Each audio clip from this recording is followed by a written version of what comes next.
Ce nouveau produit, je le trouve vraiment très sympa, j'aime bien. Celui-ci, j'avoue, j'accroche moins, j'aime moins. Cela vous est-il déjà arrivé? Proposer une analyse ou un débrief constructif, c'est-à-dire sans tomber dans le j'aime, j'aime pas, peut s'avérer difficile. Des fois, on peut se laisser emporter par l'affect ou par la raison, ce qui peut nous empêcher de voir tout le potentiel de ce que nous avons sous les yeux. Dissocier l'affect du raisonné demande une étape de réflexion supplémentaire, et qui dit supplémentaire dit du temps, de l'énergie, et ce n'est pas toujours très motivant. Pourtant, des fois, cela peut être bien utile. Je vous propose donc de tester une technique d'analyse qui rassemble pour moi différents atouts d'efficacité, notamment la simplicité et la rapidité, avec un petit plus qui va nous donner de l'inspiration. Il s'agit du PMI, une technique d'analyse imaginée par l'un des experts de la créativité, Édouard de Bono. Alors, lorsqu'on fait un PMI, on analyse 3 choses que l'on retrouve dans le nom de la technique. Le P, c'est pour identifier les plus, les atouts. Le M, pour les moins, les défauts. Et enfin, la touche qui fait la différence, c'est le I. Le I, c'est pour intéressant. En effet, au-delà des atouts et des défauts de ce que nous analysons, il nous invite à nous pencher sur ce qui est intéressant. Et cela peut s'appliquer à tous les secteurs avec une grande facilité. Exemple.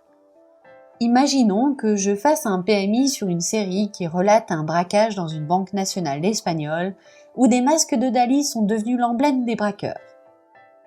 Cela vous dit peut-être quelque chose. Au-delà des plus et des moins, je pourrais noter dans la catégorie intéressant qu'elle a remis au goût du jour une musique des années 40, Bella Ciao.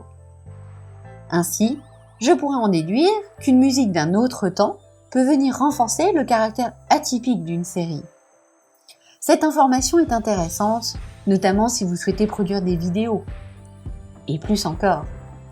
Cela peut être utile pour un lancement de produit, une campagne de communication, une présentation orale. Au-delà d'un outil d'analyse, c'est également un outil d'inspiration pour identifier des facteurs clés de succès. Pour résumer, connaître un outil d'analyse aussi simple qu'efficace est toujours utile.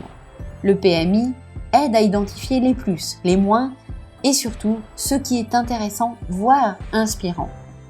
En effet, une idée, un concept, une situation, finalement ce sont des modèles qui sont des compositions de nombreux éléments différents.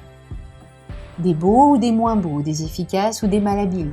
Trouver l'élément intéressant dans ce modèle nous permet de sortir une variable pertinente et qui pourrait potentiellement venir enrichir une réflexion globale.